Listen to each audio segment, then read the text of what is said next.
Chapter 5, Law of Thought Transmission. He sent his word and healed them and delivered them from their destructions.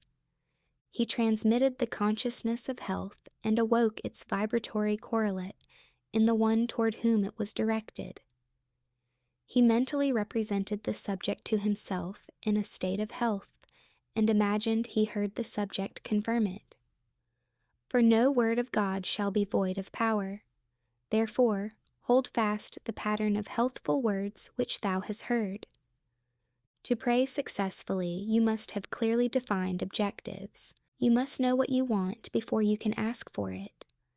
You must know what you want before you can feel that you have it, and prayer is the feeling of the fulfilled desire. It does not matter what it is you seek in prayer, or where it is, or whom it concerns. You have nothing to do but convince yourself of the truth of that which you desire to see manifested. When you emerge from prayer, you no longer seek, for you have, if you have prayed correctly, subconsciously assumed the reality of the state sought, and by the law of reversibility, your subconscious must objectify that which it affirms.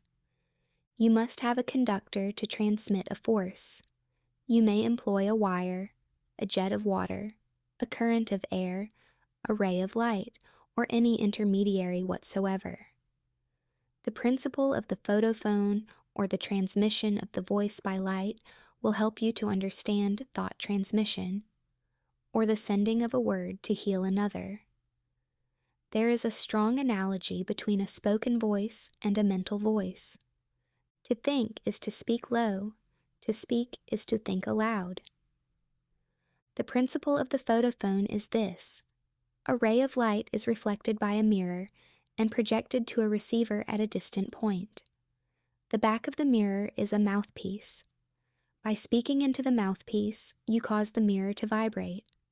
A vibrating mirror modifies the light reflected on it. The modified light has your speech to carry, not as speech, but as represented in its mechanical correlate.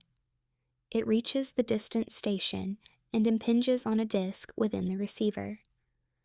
It causes the disc to vibrate according to the modification it undergoes, and it reproduces your voice. I am the light of the world.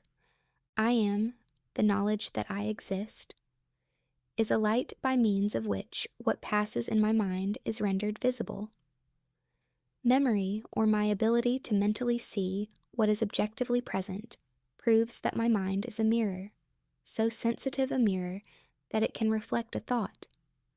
The perception of an image in memory in no way differs as a visual act from the perception of my image in a mirror. The same principle of seeing is involved in both. Your consciousness is the light reflected on the mirror of your mind and projected in space to the one of whom you think. By mentally speaking to the subjective image in your mind, you cause the mirror of your mind to vibrate. Your vibrating mind modifies the light of consciousness reflected on it. The modified light of consciousness reaches the one toward whom it is directed and impinges on the mirror of his mind. It causes his mind to vibrate according to the modification it undergoes. Thus it reproduces in him what was mentally affirmed by you. Your beliefs, your fixed attitudes of mind, constantly modify your consciousness as it is reflected on the mirror of your mind. Your consciousness, modified by your beliefs, objectifies itself in the conditions of your world. To change your world, you must first change your conception of it. To change a man, you must change your conception of him. You must first believe him to be the man you want him to be and mentally talk to him as though he were. All men are sufficiently sensitive to reproduce your beliefs of them. Therefore, if your word is not reproduced visibly in him toward whom it is sent, the cause is to be found in you, not in the subject. As soon as you believe in the truth of the state affirmed, results follow. Everyone can be transformed. Every thought can be transmitted. Every thought can be visibly embodied. Subjective words, subconscious assumptions, awaken what they affirm. They are living and active, and shall not return unto me void, but shall accomplish that which I please, and shall prosper in the thing whereto I sent them. They are endowed with the intelligence pertaining to their mission, and will persist until the object of their existence is realized. They persist until they awaken the vibratory correlates of themselves within the one toward whom they are directed, but the moment the object of their creation is accomplished, they cease to be. The word spoken subjectively in quiet confidence will always awaken a corresponding state in the one in whom it was spoken. But the moment its task is accomplished, it ceases to be, permitting the one in whom the state is realized to remain in the consciousness of the state affirmed or to return to his former state. Whatever state has your attention holds your life. Therefore, to become attentive to a former state is to return to that condition. Remember not the former things, neither consider things of old. Nothing can be added to man, for the whole of creation is already perfected in him. The kingdom of heaven is within you. Man can receive nothing except it be given him from heaven. Heaven is your subconsciousness. Not even a sunburn is given from without. The rays without only awaken corresponding rays within. Were the burning rays not contained within man, all the concentrated rays in the universe could not burn him. Were the tones of health not contained within the consciousness of the one whom they are affirmed, they could not be vibrated by the word which is sent. You do not really give to another, you resurrect that which is asleep within him. The damsel is not dead, but sleepeth. Death is merely a sleeping and forgetting. Age and decay are the sleep, not death, of youth and health. Recognition of a state vibrates or awakens it. Distance, as it is cognized by your objective senses, does not exist for the subjective mind. If I take the wings of the morning and dwell in the uttermost parts of the sea, even there shall thy hand lead me. Time and space are conditions of thought. The imagination can transcend them and move in a psychological time and space. Although physically separated from a place by thousands of miles, you can mentally live in the distant place as though it were here. Your imagination can easily transform winter into summer, New York into Florida, and so on. Whether the object of your desire be near or far, results will be the same. Subjectively, the object of your desire is never far off. Its intense nearness makes it remote from observation of the senses. It dwells in consciousness, and consciousness is closer than breathing and nearer than hands and feet. Consciousness is the one and only reality. All phenomena are formed of the same substance vibrating at different rates. Out of consciousness, I as man came, and to consciousness, I as man return. In consciousness, all states exist subjectively and are awakened to their objective existence by belief.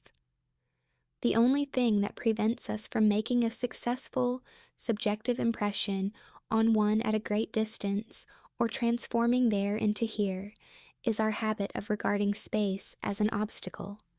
A friend 1,000 miles away is rooted in your consciousness through your fixed ideas of him. To think of him and represent him to yourself inwardly in the state you desire him to be, confident that this subjective image is as true as it were already objectified, awakens in him a corresponding state which he must objectify. The results will be as obvious as the cause was hidden.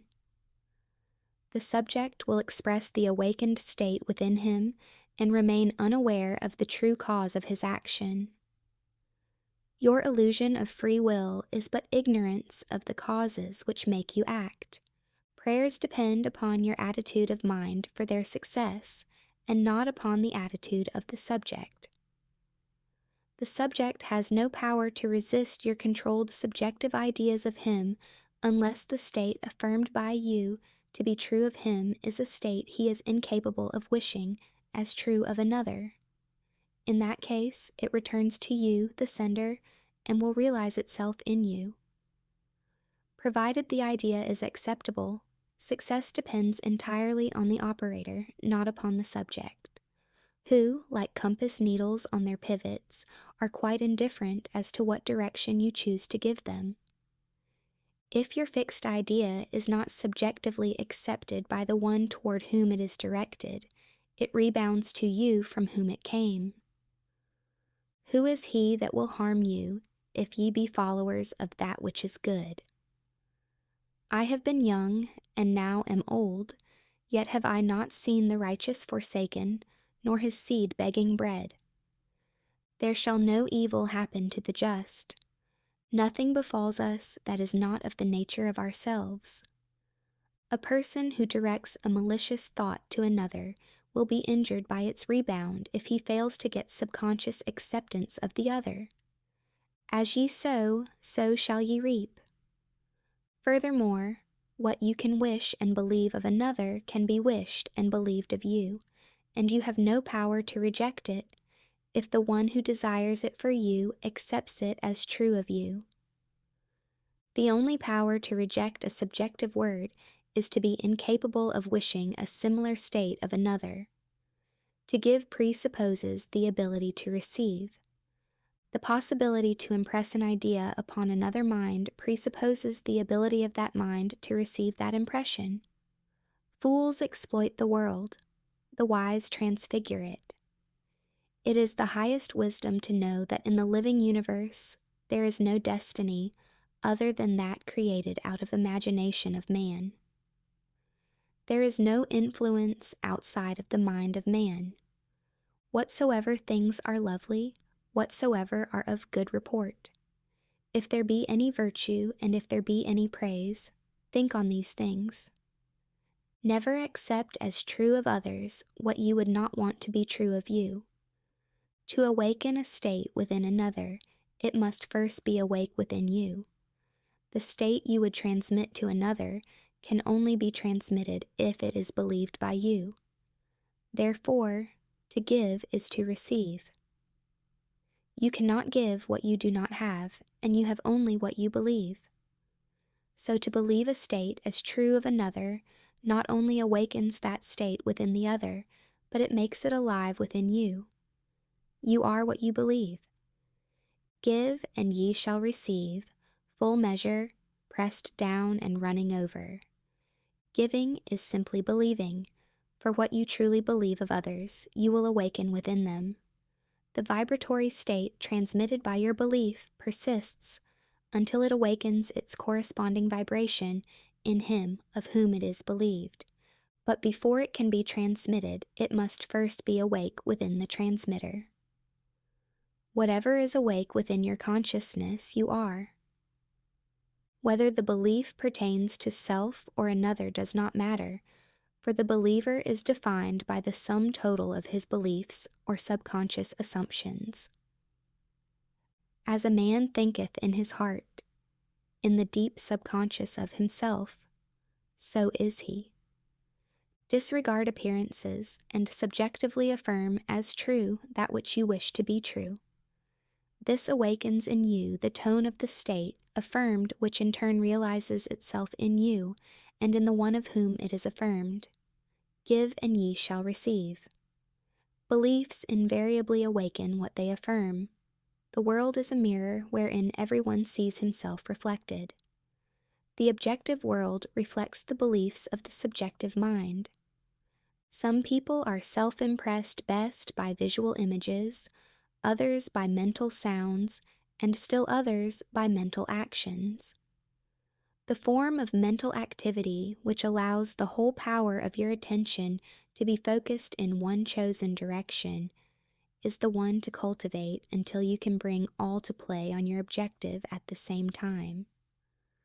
Should you have difficulty in understanding the terms, visual images, mental sounds, and mental actions, Here is an illustration that should make their meanings clear. A imagines he sees a piece of music, knowing nothing at all about musical notations. The impression in his mind is purely visual image. B imagines he sees the same piece, but he can read music and can imagine how it would sound when played on the piano. That imagination is mental sound. C also reads music and is a pianist. As he reads, he imagines himself playing the piece. The imaginary action is mental action. The visual images, mental sounds, and mental actions are creations of your imagination, and though they appear to come from without, they actually come from within yourself. They move as if moved by another, but are really launched by your own spirit from the magical storehouse of imagination. They are projected into space by the same vibratory law that governs the sending of a voice or picture. Speech and images are projected not as speech or images, but as vibratory correlates. Subjective mind vibrates according to the modifications it undergoes by the thought and feelings of the operator. The visible state created is the effect of the subjective vibrations. A feeling is always accompanied by a corresponding vibration, that is, a change in expression or sensation in the operator.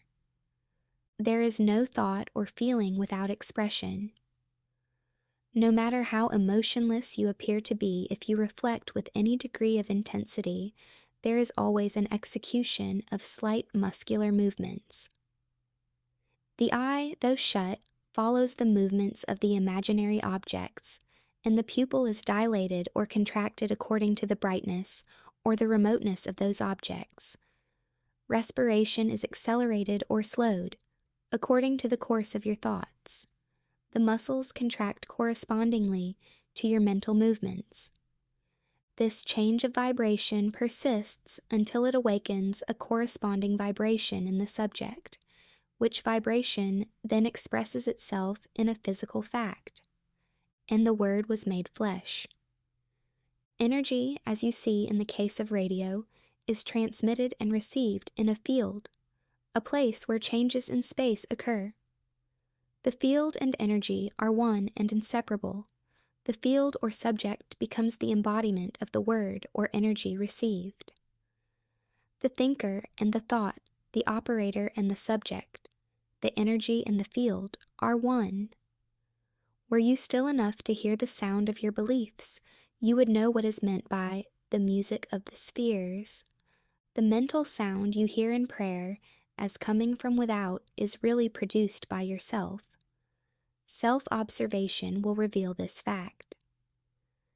As the music of the spheres is defined as the harmony heard by the gods alone, and is supposed to be produced by the movements of the celestial spheres, so too is the harmony you subjectively hear for others, heard by you alone, is produced by the movements of your thoughts and feelings in the true kingdom or heaven within you.